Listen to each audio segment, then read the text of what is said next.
Hello dear doctors, we are still continuing our discussion on cardiovascular system. You should know that distribution of blood changes in various systems of the body depending upon the activity. So if you look at the resting phase, then what is the distribution of the blood flow? Skin, it gets like 7% of the total circulation, and intestine, it gets 5% of the circulation, and then other organs, they just get 3%. Human brain gets 15% of the total circulation. Heart gets 5% of circulation and circulatory volume at rest. Liver gets 25% of the circulating volume, which is present in the systemic circulation. We are not talking about the pulmonary circulation. And muscles, they get 20% of circulation. Changes in the blood flow to the systemic organs during maximum vasodilation. This is blue, this purple shows the resting phase, and then this red one, it shows maximal flow. So you can look at these tiny blue areas, bluish areas, purplish areas, that at rest we are getting very less blood supply. But once we are physically active, we are moving around, then we are going to get more circulation. So you can see that brain is getting like how much? It is getting like, let's say, like 3.5 liters per minute. Because here we are plotting this graph between the blood flow and the circulation in various systems in the body. So brain is going to get, like you can see here, that at rest it is getting hardly like half liter per minute. But when we are physically active, then it is going to get like 3.5 liters per minute. Similarly, heart gets like 1.5 liters per minute, liver gets like almost 3.7 liters per minute. Muscles, they get, you can see here how much, almost 18 liters per minute. Skin gets like 4 liters per minute, and the kidneys, they get 3 liters per minute, and the intestines, they are going to get like slightly more than 5, like we can say that 5.5 liters per minute. So that is the circulation and distribution of circulation at rest and during physical activity. In muscles, you must have seen that we are getting like 25% of the total circulation. So these are muscle fibers. This is just like a muscle. You know, the muscles are surrounded by the facial layers. So this is muscle fascicle basically, right? And here we have one muscle fiber, and there are several other muscle fibers. We call them myofibrils. You can see that in between myofibrils we have got small capillaries, and muscle fibers, they are surrounded on all sides by capillaries for optimal exchange of oxygen and carbon dioxide. So they are richly supplied by the capillaries so that they can deliver oxygen to us, and then they can take it back to the lungs for excretion to the exterior environment.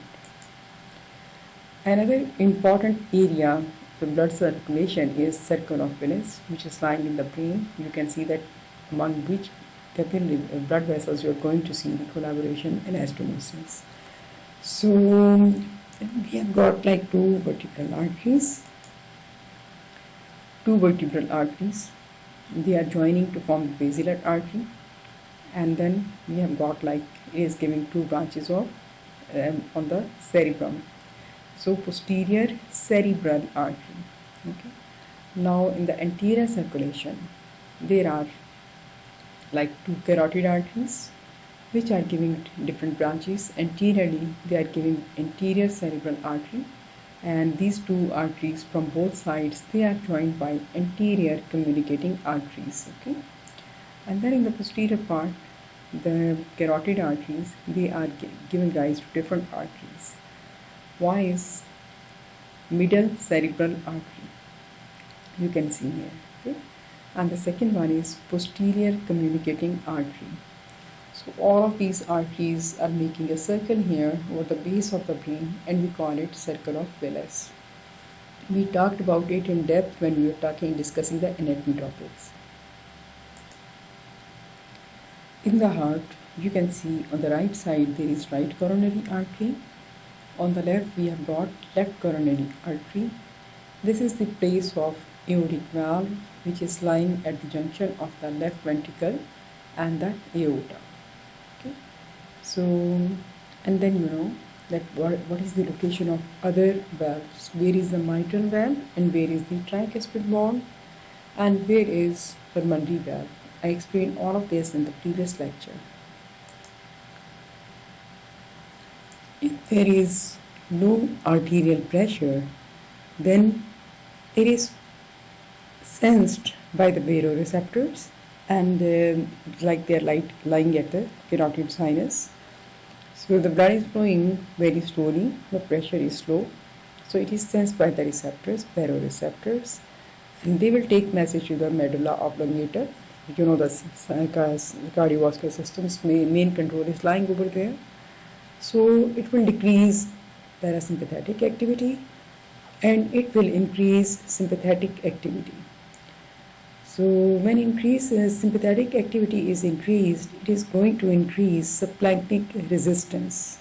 So the result is that we are going that the subplanchnic blood flow, it will decrease. If there is mild stimulation of the sympathetic activity, then it will result in 10% drop in the circulation. If there is strong stimulation, then it will decrease the blood flow in the subplanchnic area by 75%.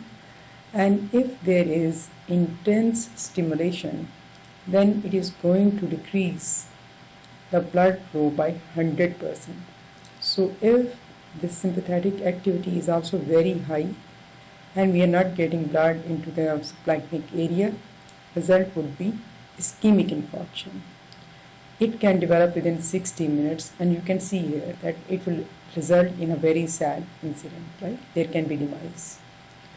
So when this blood flow is like decreased by 10%, then another phenomena that will be displayed. That is called autoregulation. So there is going to be autoregulatory escape. It will decrease subplanchnic resistance. So it will decrease the resistance. So automatically, if the resistance is decreased, then blood flow is going to increase. So these autoregulatory mechanisms are very important in maintaining effective circulation. If these mechanisms are lost, then it can result in this. It can result in total cut off of the blood supply and a person can develop ischemic infarction in any area. It can occur in the CNS as it happens in cases of PET, preeclamptic toxemia of pregnancy. Look at this picture. This is the capillary and the astrocyte interface. So what happens here? You can see that pinocytosis. That process is very much limited. And these are the capillary endothelial cells. You can see the blood is circulating here. You can see that there are no fenestrations and tight junctions. They are sealed to prevent bulk flow and diffusion. You can see these are the tight junctions. Okay. So all charged solutes, like the different particles, like they are positively charged or negatively charged. So all charged solutes, they must be transported across the capillary wall. And these cells and these blood vessels, these are lying in the brain. So all of these substances which are charged solutes and which are carried around in the blood, they should be able to enter the capillaries. If we have gases, like the gases are there and they are lipid soluble materials, they can diffuse across the barrier. This one is very important because that's how we are going to regulate blood flow to different organs in the body. If this mechanism is lost, then it will result in chronic failure of the respiratory system or the cardiovascular system. As you know, cardiovascular system, this is a closed circuit and basic function of the blood is to bring all CO2 which is produced as a waste material to bring it back to the lungs for excretion and absorb oxygen from the lungs and take through circulation to all parts of the body. If we talk about the pulmonary circulation, it's a low pressure circulation. Like the pressure is going to be just 20 millimeters of mercury in the pulmonary arteries as compared to the very high pressure in the aorta. You can see in the aorta the pressure is 120 millimeters of mercury. So we can say that in the pulmonary system the pressure is almost 1/6 of the pressure in the systemic circulation. So in the aorta we are going to get very high pressure, and in the pulmonary artery we are going to get very low pressure. So from the left heart the blood is going to the whole body through aorta. This aorta, it will leave the heart. This is just a diagram to explain the concepts. Okay. So this blood will go through the main arteries, then smaller arteries, and then arterioles. So to the different organs, like it will go to the brain through the branches of the carotid arteries, and then it will go to the myocardium itself, and then to the kidneys, and then to the muscles, the intestine, and the skin. So each organ is supplied by its specific blood vessels. Then we have got veins. You can see in the veins the blood is going towards the atria.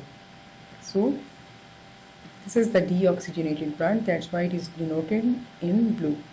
So similarly, just like arteries, all systems, they have got their separate blood vessels, and which are going to take carbonated or deoxygenated blood back to the heart, back to the right heart. So it is coming through the superior vena cava and inferior vena cava, and then it is like sent back to the lungs, and from the pulmonary circulation and the oxygenated blood is coming back, and then we are sending it through the left ventricle to the rest of the body. If we take coronal section of the heart, this is just to explain the concepts. Here we have got right atrium. Right atrium, this is lying anterior to the esophagus. Okay, that is also SPA. That what is the relationship between the right atrium and the esophagus. So esophagus is just lying behind the right atrium. This is right atrium, this is right ventricle, and this is left atrium and left ventricle. So superior vena cava is bringing blood from the head and neck, from the upper arm, upper region of the body, and the inferior vena cava is bringing blood back to the heart from rest of the body. So you can see here that at the junction that this right heart at the junction of the right atrium and the right ventricle, we have got one small opening or valve. We call it tricuspid valve. The valves, they have very small chordae tendineae which is holding them in place. And these are the cords, and these cords are anchored in the papillary muscle. So you can see here, this is the papillary muscle, and here we have got chordae tendineae. If there is rupture of these papillary muscles, then we are going to get tricuspid regurgitation, because of these muscles and these structures, these cords and the muscles, this valve will close and there will be no regurgitation. So if there is injury which can be of ischemic type, can be infective, can be inflammatory, can be autoimmune process, so then these cords or these papillary muscles are damaged. So then the valves are going to become leaky. Like it can occur in many infections like the rheumatic heart disease, which is going to affect the left side more commonly, but it can involve the right side also. Then through the right ventricle, the blood is sent through the pulmonary artery to the lungs.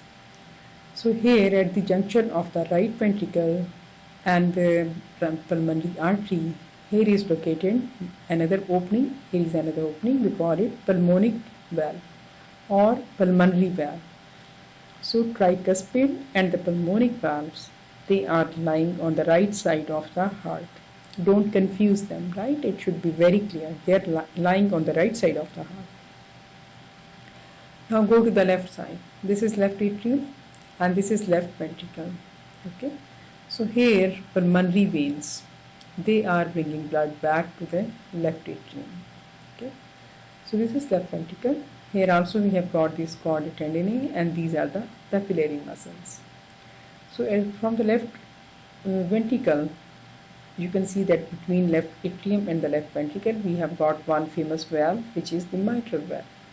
Why it is very important? Because in the rheumatic heart disease and the bacterial endocarditis, this one is involved early in the course of the disease. Okay, if they ask you about the primary rheumatic heart disease, then you should know that it is going to affect the mitral valve. Okay, so this is one valve on the left side of the heart. Then between the left ventricle and the opening of the aorta, this is aorta going from here to here. Here is located aortic valve. Okay, this is aortic valve. If there is secondary bacterial endocarditis, then aortic valve is involved. Okay, so in rheumatic heart disease, which is of secondary type, we are going to get thickening of the aortic valve, or it can be narrowed like that. In between the right ventricle and the left ventricle, you are going to see a septum. Left ventricle and the right ventricle, they have got thick muscular valves, and even the septum is thick. So this is muscular septum. And between the right atrium and the left ventricle, we are going to get a thin membranous septum. So because that circulation is like of very low pressure, so the septum is thin. But here the ventricles, they have muscle. Why? Because they have to overcome the systemic resistance. If systemic resistance is very high, then our heart, the left ventricle, it will undergo hypertrophy, because it will work very hard to push blood back into the circulation like that. So that is that is what we call afterload. Okay. The venous return, the veins, they are bringing everything to the right atrium, and the pressure which is here, that is called preload. So preload is equal to the venous return.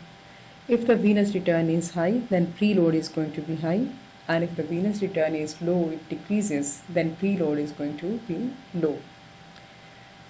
So this is the heart, and here we have the afterload, that how much systemic resistance is there, which is opposing the blood flow through the left ventricle. So in case of hypertension, or in the situations where the sympathetic activity is very high, the left ventricle has to work against a very high afterload, and that can be a cause of systemic heart failure, left ventricular failure. So we can see that from the systemic circulation, and we are getting all blood to the right atrium, it is brought to the right atrium, the right ventricle. From right ventricle, it goes to the pulmonary arteries, and then from the pulmonary circulation, we are going to get the blood into the right atrium, and then this blood is sent to the left ventricle, from the left atrium to the left ventricle, and through left ventricle we are going to send it to the systemic circulation. Okay, so now you should have no confusion about the blood flow, right? Is it clear? We are getting from the veins, it is coming from the systemic circulation to the right atrium. From right atrium, it will go to the right ventricle, and then it is pushed into the pulmonary circulation. So this is a very low pressure circuit. And why? Because in the lungs we don't have any sternus activity here, and its basic function is just to oxygenate the blood. So low pressure system. If there will be high pressure, like in cases of pulmonary hypertension, then that is a contraindication for pregnancy. So from the pulmonary veins, we are getting the blood back into the left atrium, and then through the mitral valve, it is brought into the left ventricle, and then it is pushed from the aortic valve, and through the aorta, it will go to the systemic circulation. Regarding the electrical activity of the heart, we know that there are SA nodes which fire. SA nodes are located into the right atrium, into the wall of the right atrium. They are going to discharge. Then at the junction of the atria and the ventricle, we have AV node. If something happens to the SA node, then this activity of firing or regulating or starting this wave of depolarization, this activity is taken up by the atrioventricular node. So SA node, it is set as at a level, and it is going to fire at a minimum rate of 60, but can be 90. At the AV node, here the conduction velocity is going to be lower than the conduction velocity in the SA node, so it is going to be like around 40 beats per minute. So if this one is like something goes wrong with an SA node and AV node takes up the function of regulating the heartbeats, then there is going to be bradycardia because of the low conduction velocity in the AV node. This is the base of the heart, okay? And this is the apex of the heart. Apex is lying downwards and the base is lying laterally like that. So the apex, where are you going to see? You are going to see it in the fifth intercostal space or in the mid-clavicular line. So if atria are depolarized, then AV node, here it is going to relay wave of excitation. You can see that both atria, they are activated, and then there is going to be a relay at the AV node. So activity has still not involved the left ventricle, so it is still there in the atria like that. From atria, the wave of excitation, or excitation, you know, it means depolarization. It will go to the Purkinje relay wave. It will go from there to the system, and then the septum will be depolarized. Then from the septum, the wave of depolarization, it will spread into the apical region, and ventricular free walls, they will depolarize. So it has then spread to the base of the ventricle. So you can see that first both atria, they are stimulated, then the relay system, the AV node, and then the Purkinje system, and then all walls, and in the end the apex is depolarized. So here you can see this is the base of the heart, so it is depolarizing. So here atria and the ventricles, they recover in the period between the beats. So whole this wave of depolarization, it will go away, and because there was repolarization. So if we look at the cardiac muscles, that how do they work? As you know that there is cardiac muscle, which is also striated muscle, and this muscle, a cardiac muscle, it acts as a syncytium. Like wave of depolarization, it will be spreading to the groups of the muscles, not to the individual muscles, as like in the skeletal muscles. So here you can see this is an action potential, and here we can see the time, and then here the membrane potentials and the millivolts. So as you know that here is 0, so anything below this, that is kept as 0.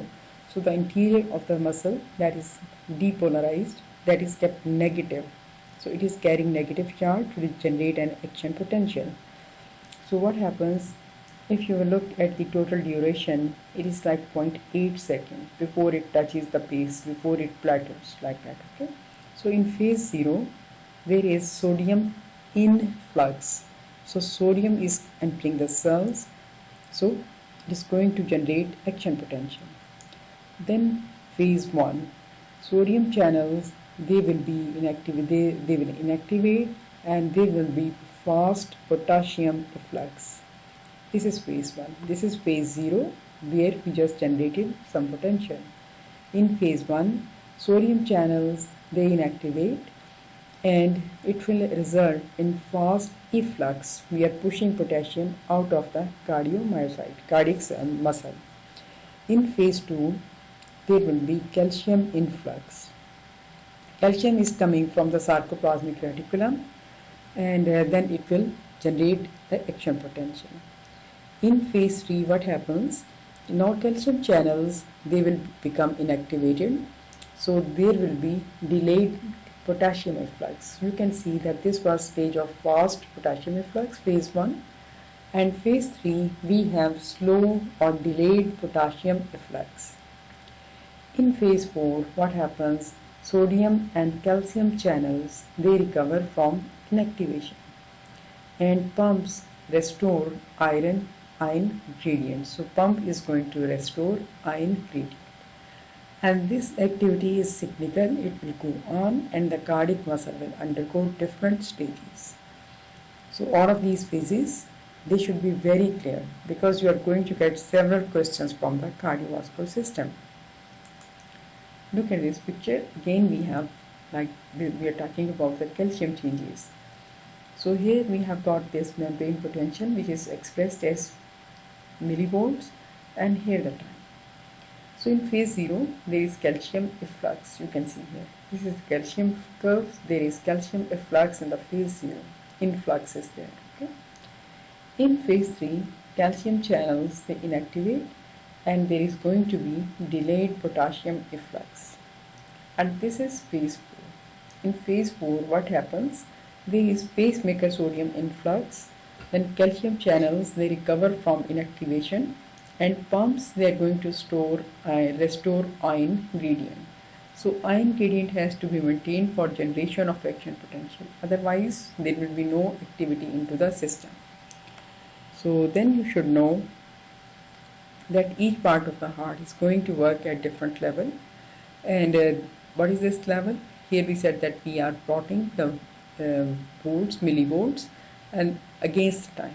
Okay, so it is like influx of the potassium. It is activated by hyperpolarization, then it causes slow depolarization towards the AP threshold.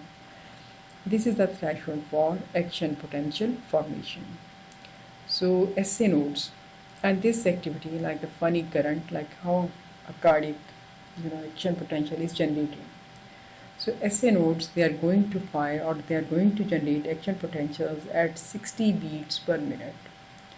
So every 60, like you can see that 60 beats per minute. So every second we are going to generate some action potential. In the AV nodes, this rate will drop to 40 beats per minute. So 60 beats per minute, so the complexes are closer. And here you can see that when it is like slow, so the complexes are widely placed and the rate of depolarization is slower than in the SA node. As you know, to generate an action potential, the SA node, EV node, they all have to undergo depolarization. Then only then they will be active. If they are like hyperpolarized, then they are going to be inert. So no action potential can be generated.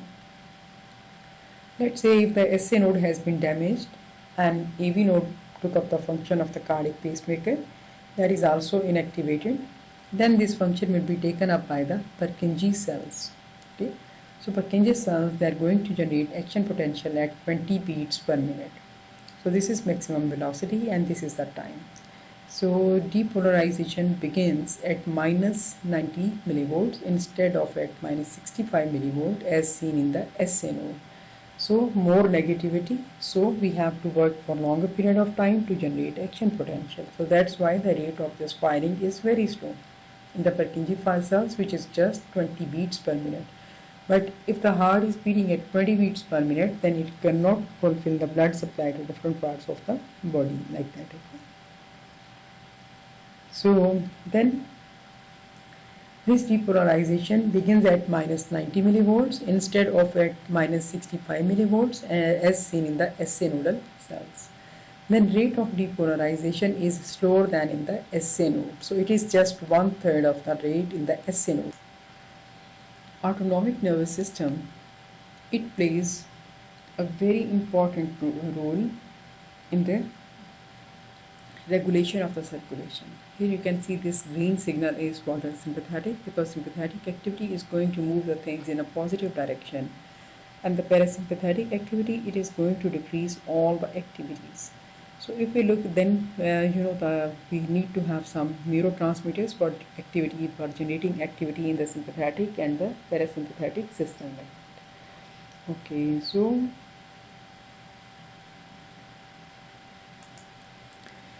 as you know, in the sympathetic system, we are using one neurotransmitter,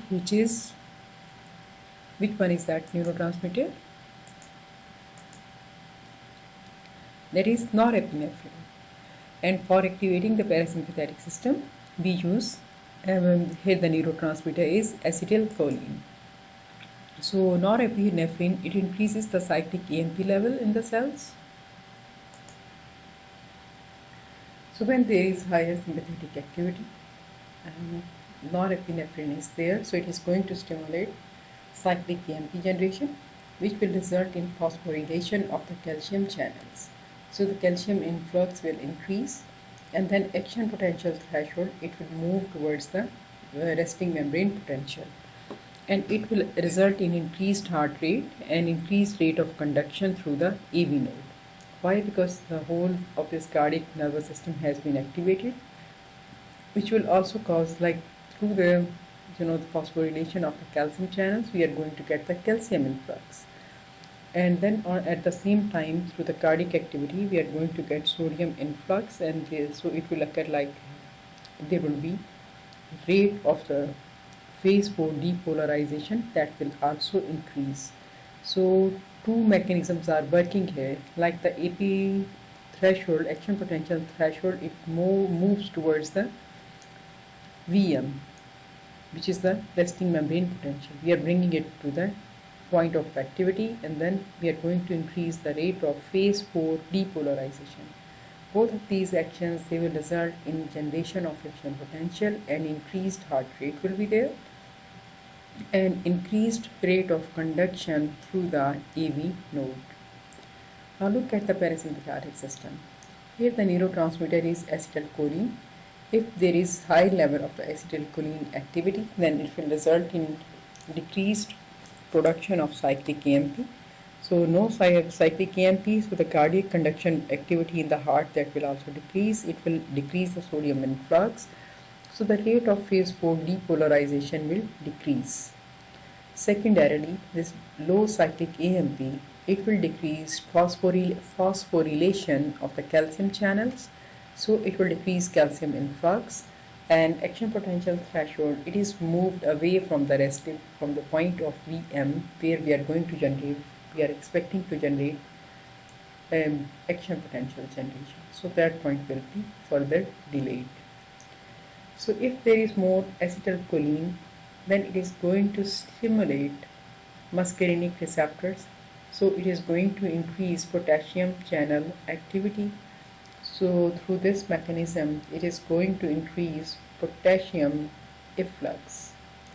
This potassium efflux, when the potassium is pushed out of the cells, then there will be a negative shift in the resting membrane potential.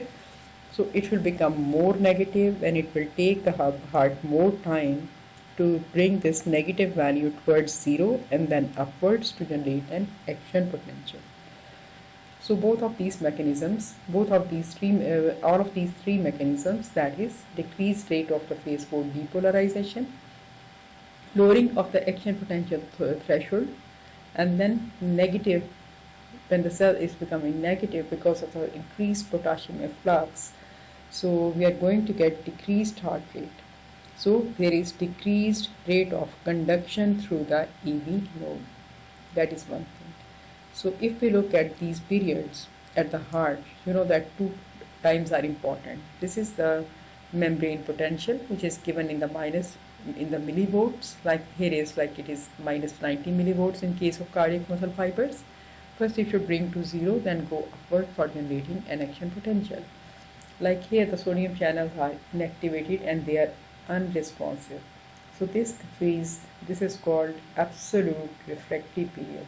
This is the period where we can say that refractory period is very effective, because during this period, this peach line, we cannot generate another action potential. It doesn't matter that how strong was the wave of depolarization, still action potential will not be regenerated. Now look at this yellow area. This is called relative refractory period. So inactivated channels, they are recovering, but they cannot yet support an action potential. But here, if we get a stimulus like the action potential wave, which is stronger than the regular wave, so we can generate another action potential here in this point. Okay. So this one is the absolute refractory period, where no activity will be done and no action potential will be generated, and this one is the relative refractory period, where stronger than the regular wave of depolarization, it can generate an action potential. So then this is the phase of plateauing, where the sodium channels, they have recovered, and the new wave of excitation, it can occur frankly here. Like one action potential was generated, it has ended here. So this is the time where we can generate another action potential. So these things are important. Then how do we measure the cardiac activity? We do ECG, electrocardiography, or EKG to measure the activity of the human heart. So ECG, it tells us that how the heart is doing. So ECG leads, they compare voltage difference between two skin electrodes. So positive and negative poles, they are ordained by convention. So this is the lead one. Okay. One end is negative, second end is positive. This is lead 2. Okay, this is lead 2. If you will look at the axes, there are just like 3 points are important: right, left, and then this is the frontal, like that. Okay. So here, this activity between this area is recorded by the lead one. This activity between the right and the frontal part, that is recorded by the lead 2. And the activity between the left and the left side of the body, and the left electrode is for the ECG, and the center of the body at the front, that is recorded by the lead 3.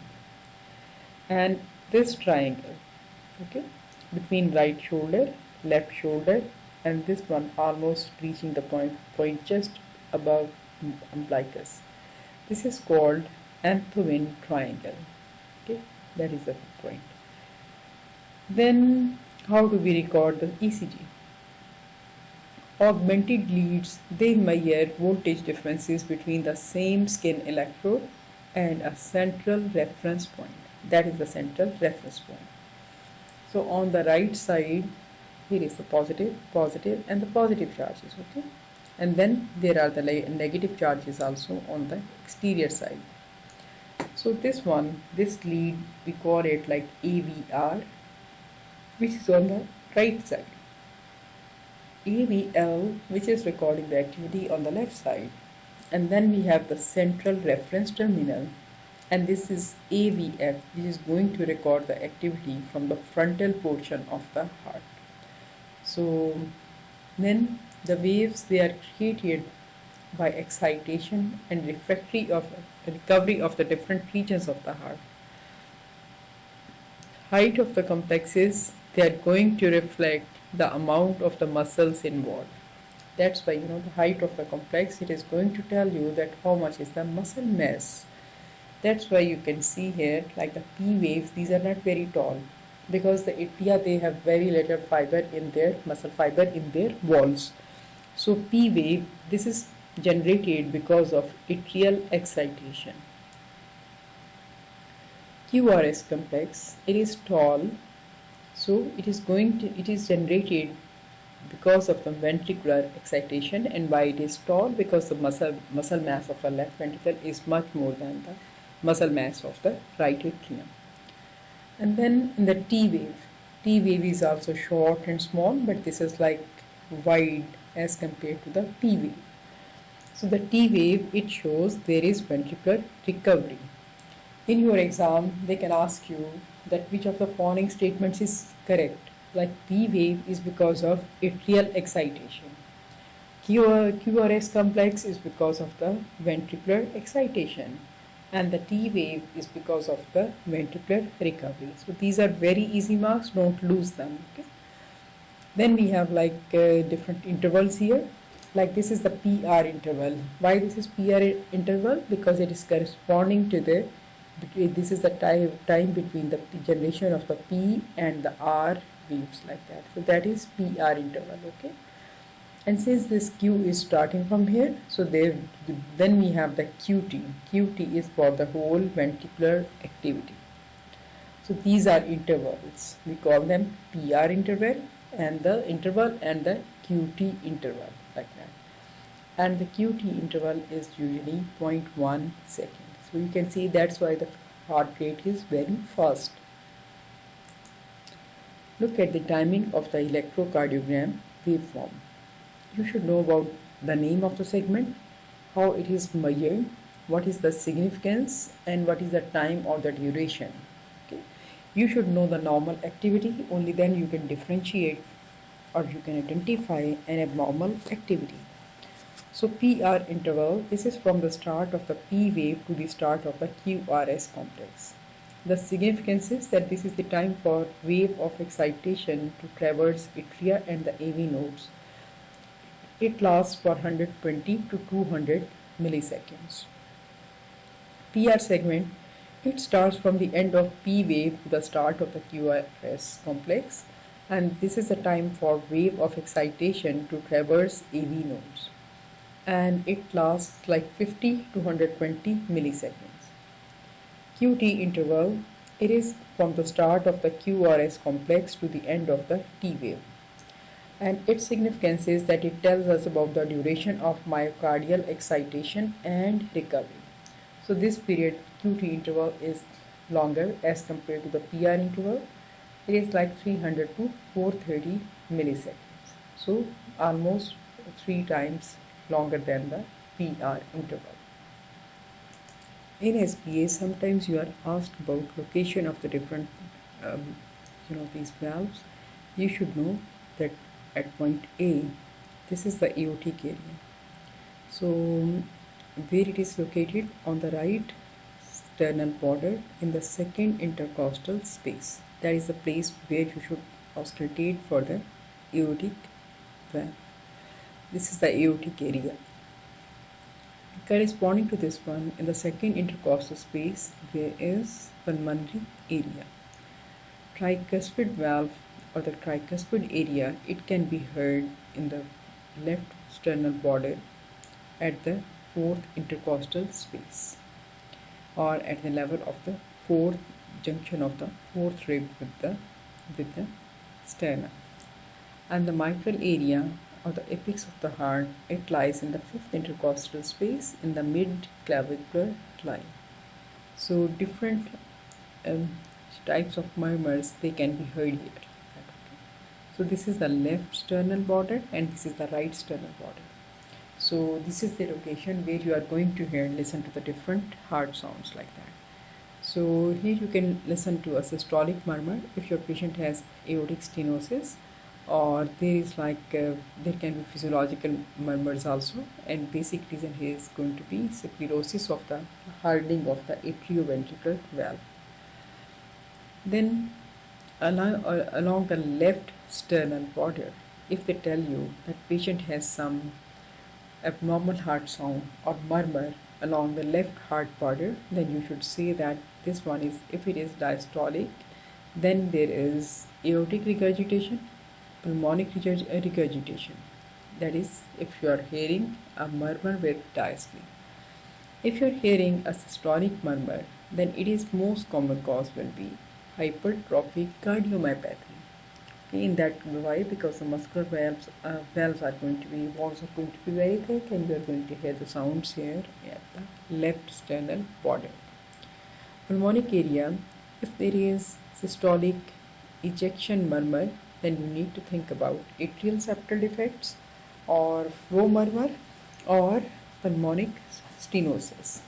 So if they tell you in the question that there is heart sound which is like systolic murmur but along the left upper part of the left upper sternal border, that is in the upper part, so that will be due to the atrial septal defect. If they tell you that they are hearing a murmur along the lower border of the sternum, then it can be because of the ventricular septal defect and tricuspid regurgitation. So this is the area of the ASD, and this lower part, that is the area of the ventricular septal defect. And then finally we have got this mitral area where we are going to hear a hollow systolic murmur, and which can be heard in cases of mitral regurgitation. And if you hear a murmur during SISP, like you hear a systolic murmur at the cardiac apex, you should think about mitral valve prolapse. This is not mitral valve regurgitation, because in cases of like mitral valve regurgitation, you are not going to hear the sounds here. You are going to hear these sounds a bit in the upper part like that. Okay. Then if you hear a diastolic murmur at the cardiac apex, then your diagnosis is that this patient has mitral stenosis. So please be very clear that which of the heart sounds are diastolic, and what are the underlying pathologies.